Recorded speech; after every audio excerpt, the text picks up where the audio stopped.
This is an overview on the 2026 Iran war, an active conflict between the United States and Israel on one side, and Iran and its regional allies on the other.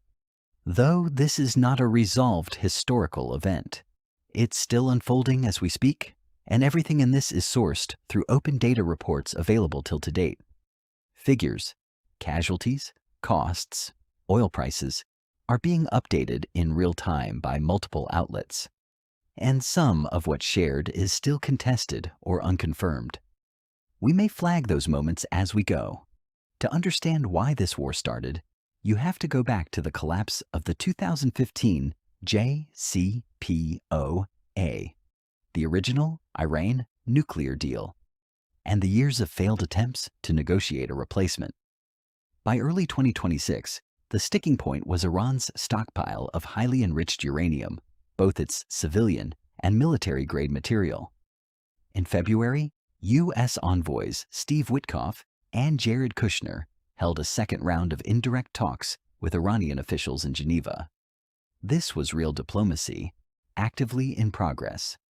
But on February 16th through 18th, in the middle of those talks, Iran ran live-fire naval drills in the Strait of Hormuz, missile launches from vessels, coastal positions, and inland sites, plus drone operations under signal jamming conditions. Iran's IRGC Navy commander said at the time that Tehran was ready to shut the strait down entirely, if ordered by senior leadership. That's the tension right before the war actually began. Real negotiations running in parallel with a real show of force. On February 28, 2026, the United States and Israel launched the war. Nearly 900 strikes in 12 hours. This wasn't a limited strike. It targeted Iranian missiles, air defenses, military infrastructure, and, critically, leadership. The very first wave killed Iran's supreme leader, Ali Khamenei, along with dozens of other officials. Separately, in that same opening wave, a missile struck a girls' school adjacent to a naval base in Manab, near Bandar Abbas, killing roughly 170 people. Iran's response to the loss of its supreme leader was to name his son, Mojtaba Khamenei, as successor almost immediately, to signal continuity of the regime, wherein the assassination of a sitting head of state is, by any measure, the single most consequential fact of this entire war. Everything that follows, for both sides, flows from what happened on this day. Iran's response came fast, and on multiple fronts at once. Missile and drone strikes hit U.S. bases across the region, Israel itself, and Gulf states allied with Washington. At sea, Iran mined the Strait of Hormuz and moved to close it entirely. The IRGC began boarding and attacking merchant vessels that tried to pass. And on a third front, Iran-backed Hezbollah opened fighting against Israel from southern Lebanon, which pulled Israel into ground operations there, reigniting a conflict that had been relatively contained before this war began. So within days, this stopped being a two-country war and became a genuinely regional one. It's worth pausing on exactly why the Strait of Hormuz matters this much. Somewhere between 20 and 25% of all seaborne oil trade in the entire world passes through this one waterway, plus 20% of global liquefied natural gas trade. There is no other choke point on Earth with that kind of leverage over the global economy. When Iran closed it after February 28th, the U.S. responded by blockading Iranian ports directly. That ran from April 13th to May 29th, and the market reaction was immediate and severe. Oil prices spiked past $111 a barrel at the height of the spring crisis, with the single biggest daily price surge in 6 years recorded during that stretch. After roughly 5 weeks of continuous fighting, a ceasefire took hold on April 7th and 8th, mediated by Pakistan. It covered all three parties, the United States, Israel, and Iran. Though this ceasefire only stopped the shooting, but it didn't resolve anything underlying. The nuclear dispute, the Strait of Hormuz access question, the status of Hezbollah in Lebanon. None of that was settled.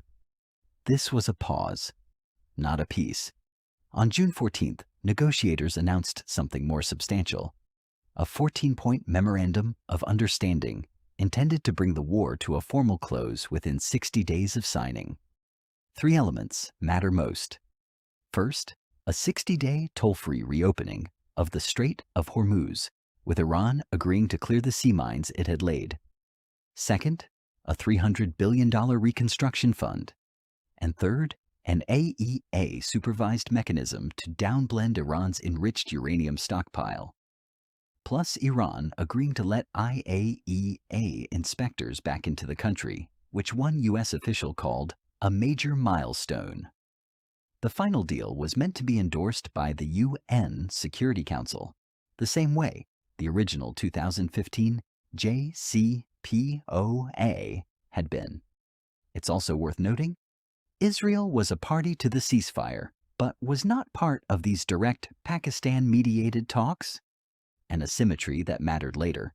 June 21st was, by any measure, the best day of this entire de-escalation process. 16 million barrels of oil transited the Strait of Hormuz in a single day, a record and notably higher than even pre-war volumes. Vice President Vance publicly highlighted the number as proof the deal was working. But underneath that headline number, real friction remained. Iran wanted the right to charge tolls for passage through the strait going forward once the initial 60-day free window ended.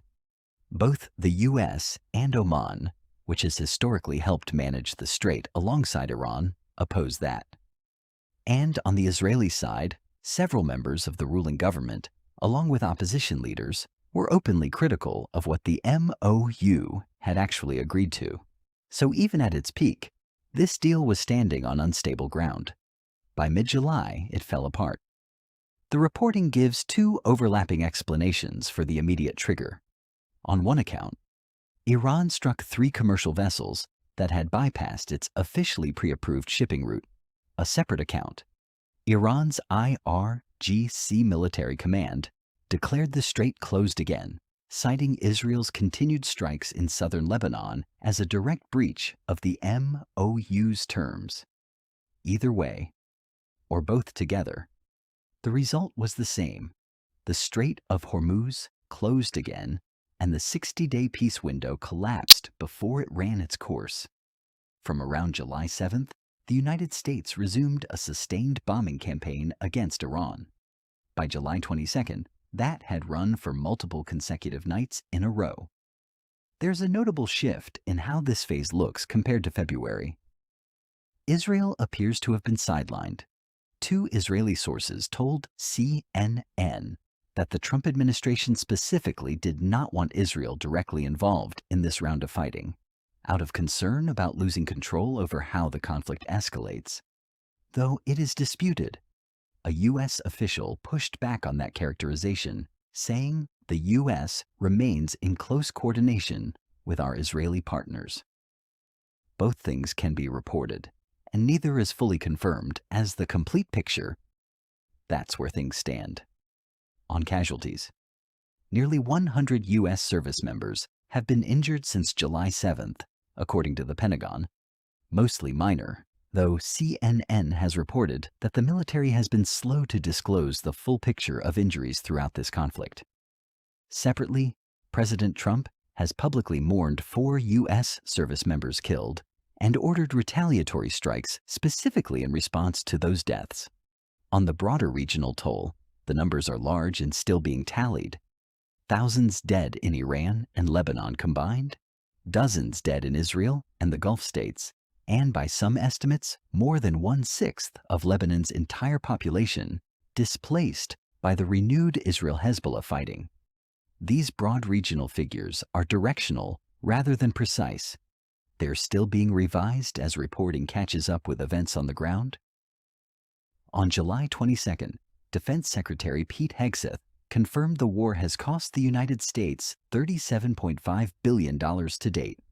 That's a direct on-record figure, not an estimate from outside analysts. Beyond direct military spending, there's also mounting regional infrastructure damage. Jordan has intercepted multiple Iranian missiles, Air raid sirens have sounded in Bahrain, and Kuwait has reported significant damage to a facility in its oil sector, along with some reporting of damage to a desalination plant. None of that carries a confirmed price tag yet, and the $300 billion reconstruction fund from the June MOU is, at this point, effectively moot, since the deal it was attached to has collapsed. This is genuinely new escalation, not a continuation of what came before. The Houthi movement in Yemen, which is Iran-aligned, had already run a campaign of Red Sea shipping attacks from 2023 to 2025 before going quiet. In the past 2 weeks, they have resumed and gone further, declaring an explicit maritime embargo against Saudi Arabian shipping. They've struck 2 named tankers, the Encilia and the Layla, for allegedly violating that blockade. Why this specific front matters: Saudi Arabia had been routing a large share of its oil exports, something like 2.5 to 3.5 million barrels a day, out through the port of Yanbu and the Bab el-Mandeb Strait, specifically as a workaround for the closed Strait of Hormuz. If the Houthis can actually enforce this blockade, that workaround disappears, and there's no longer any reliable route out for a huge share of Gulf oil. As of the most recent reporting, the Houthis have announced this blockade, but haven't yet demonstrated they can fully enforce it. Some shipping firms have already rerouted around it toward the Suez Canal rather than test it directly. The market reaction to the Houthi escalation has been sharp. Oil is up more than 20% in about 2 weeks. Brent crude crossed $98 a barrel on July 23rd, briefly touching 100, the highest level in roughly 2 months. And the structural problem for global markets right now is that both of the world's most critical oil choke points, the Strait of Hormuz and Bab el-Mandeb, are under threat at the same time. Analysts have specifically flagged this combination as leaving markets with, in their words, no way out. There isn't a safe alternate route left if both close, although we genuinely don't know and don't want to create false confidence. But how the events went. First, a leaked low-confidence assessment from the U.S. Defense Intelligence Agency suggested that Iran moved much of its enriched uranium stockpile before the February strikes even hit, and that the strikes did not actually collapse the underground facilities they targeted, meaning the real setback to Iran's nuclear capability may have been far smaller than initially claimed. The Trump administration has characterized the leak of that assessment as political and disputes its conclusions. Second, Iran continues to maintain that its nuclear program is entirely civilian and fully compliant with the Non-Proliferation Treaty, a position the U.S. and Israel reject outright. And third, President Trump has said the U.S. intends to physically recover roughly 440 kilograms of enriched material he's described as nuclear dust, buried at sites hit by the strikes, saying the U.S. would start excavating with big machinery. Iran's president, Masoud Pezeshkian, has directly rejected the premise, asking what justification the U.S. has to deprive Iran of what it considers its nuclear rights. All 3 of these as live, unresolved disputes, not settled facts in either direction. Zooming out, this war does not have clean borders. In Lebanon, the Israel-Hezbollah conflict has fully reignited with large-scale civilian displacement. Jordan, Bahrain, and Kuwait, none of them original combatants, have all been drawn into direct exchanges, whether intercepting missiles, sounding air raid sirens, or absorbing strikes on infrastructure. And globally, shipping and energy markets have been destabilized in a way that reaches far past the Middle East. This is now a story about Asian fuel shortages and European diesel supply as much as it is about any single battlefield. So, where things actually stand as of now, the bombing campaign is ongoing, and there is currently no new ceasefire in place. The last one collapsed in mid-July and hasn't been replaced. The two variables going forward are the Houthi blockade at Bab el-Mandeb, since that's the newest and least predictable front, and the global oil market, since it's now exposed on both of its major choke points simultaneously. This is a live, active conflict. Anything in this, casualty, figures, cost figures, oil prices, even the status of the ceasefire itself, should be re-verified against current reporting before being used or repeated beyond today. Thank you for tuning in to Time Capsule, Riz. Hit that subscribe button and let me know in the comments what historic battle we should unlock next.